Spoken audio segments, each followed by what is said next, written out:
Phones have become the most important part of our lives today. Everybody out there has one, and those who don't are always wanting to have one. But not everyone can buy those flagships from Samsung, Google, and Apple. These people rely on budget smartphones, and Honor 7X launched by Honor has all the stuff to put a smile on these people.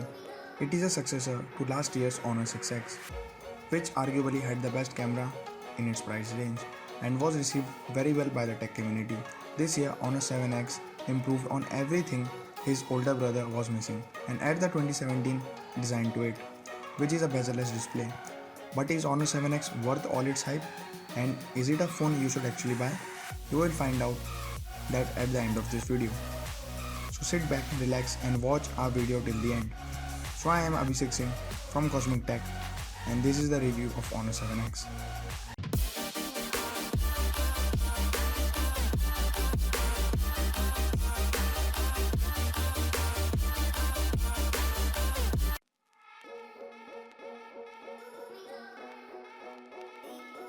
Looking at this device, one can easily say it's way ahead of its competitors in design segment, with that bezel-less display and metal unibody.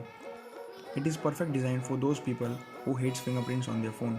Unlike glass back, metal is very resistant to fingerprints, and metal also makes it little lighter than glass phones. Because metal is lighter than glass, it weighs roughly around 165 grams, and at 7.6mm it is one of the most slimmest phone too. Having rounded corners makes it feel compact even while sporting a 5.9-inch screen. The phone has its power button and volume rockers to its right, which are decently reachable by single-handed use. It has a SIM card tray on top left corner. Honor decided to go hybrid with this one, so you can either put two SIMs or a one SIM and SD card, which is expandable to 256 GB. It has a single downward facing speaker, which is not an ideal place to put it, and I am not a big fan of it because it is easily blockable while playing games and you can literally mute it with one finger. But one nice thing Honor did is putting a headphone jack, which is sadly not common these days.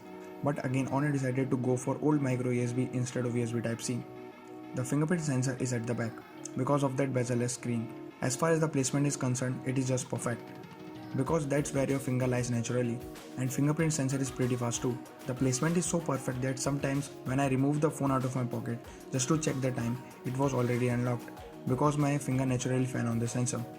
And lastly, it has its dual camera setup at top left corner with a single tone LED flashlight, and coming to front, it has its single front camera at top left corner with earpiece in between. But this device is also lacking some stuff too. For instance, it doesn't have a gyro sensor, which is not a big deal for me, but you will not able to enjoy VR on this device, and 360 video on YouTube will not move on the movement of your phone.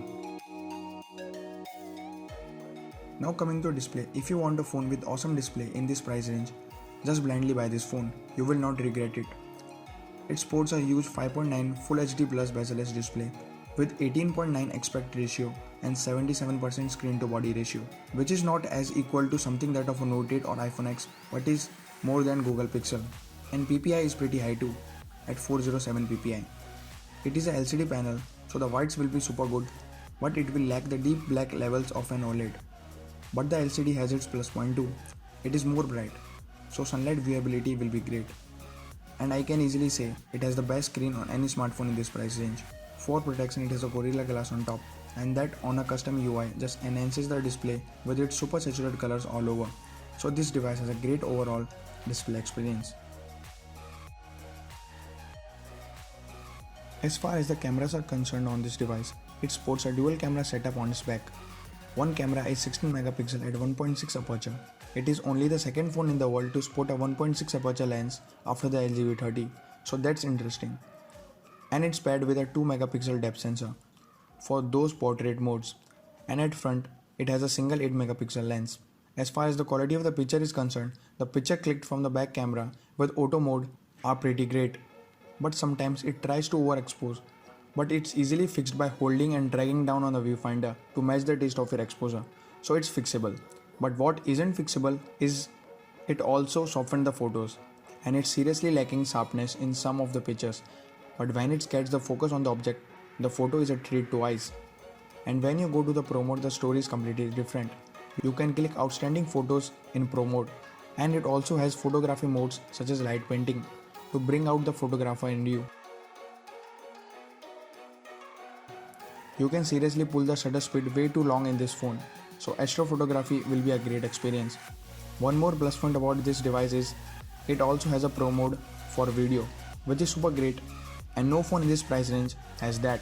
And you can really customize the way your video looks, which is a great sign for videographers out there.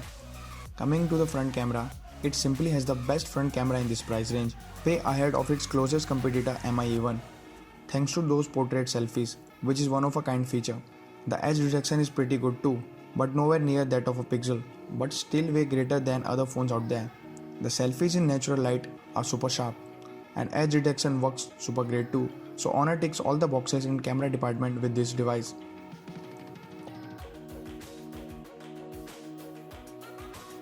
Honor 7X is packing a Kirin 659 chipset and Mali T830 GPU. It is an octa-core processor. As far as the performance is concerned, Kirin 659 is as fast as Snapdragon 630 in daily tasks, so daily usability around apps will not be a concern. It handles heavy games with ease too, but Snapdragon is still better in gaming. But it will play every game on Play Store with none to minor shutters in between. But Kirin processor has its plus point too, like it's way faster and better in video rendering and image processing. One plus point of having an in-house processor is that it's super optimized for better and longer battery life.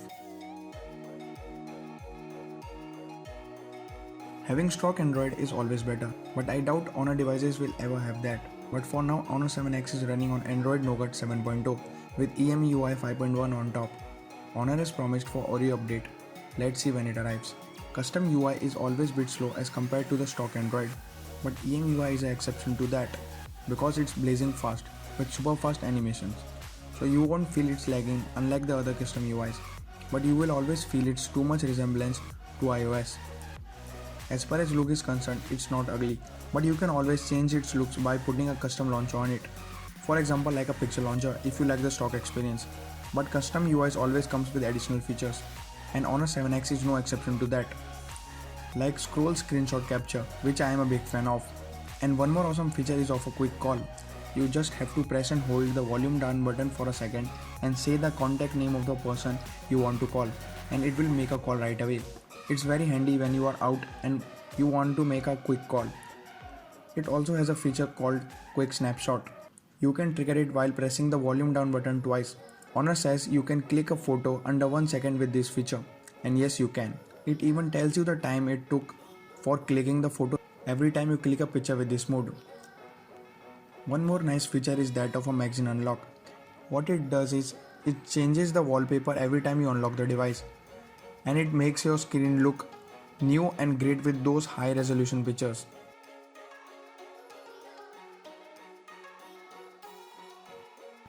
Coming to battery life, this phone is packing 3340 mAh battery, which is far more than enough for this phone. And as per me, if battery life is around 3 hours, it's bad. And if it's around 4 to 5 hours, it's decent. And if it's around 5 to 6 hours, it's great. But you will be surprised to know where this phone stands. It's above and beyond the great battery life mark, with regular 6.5 hours on screen on time with heavy usage. I always have GPS, Wi-Fi and mobile data on, and it still gives me that awesome screen on time, which is just mind blowing. Thanks to Kirin chipset and Full HD Plus display and optimization of EMUI, this phone will last through day easily, even with heavy usage, and even have some juice left at the end of the day. Even flagship device these days cannot achieve this screen on time.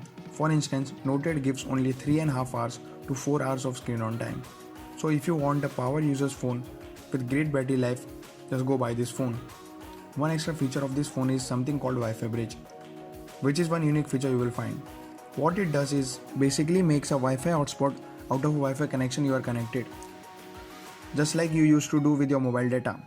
It can come handy in cases where you want to increase the range of your Wi-Fi, just like a Wi-Fi repeater, or you don't want to give your Wi-Fi password to someone but still want to let them use the Wi-Fi, and it can be very handy in security aspect of it. So in conclusion, it's a great device with great battery life, build quality and display, but slightly lags behind other phones like MI1 in camera and performance department, but still tops in 3 category for this price range, so it's a must buy, and I would easily recommend you guys to go buy this phone. So people who want a phone which has a great battery life and amazes you every time you turn on the screen while feeling strong and nice in your hand, this is a phone to go. because no other phone offers such features in this price range. So this is it in this video.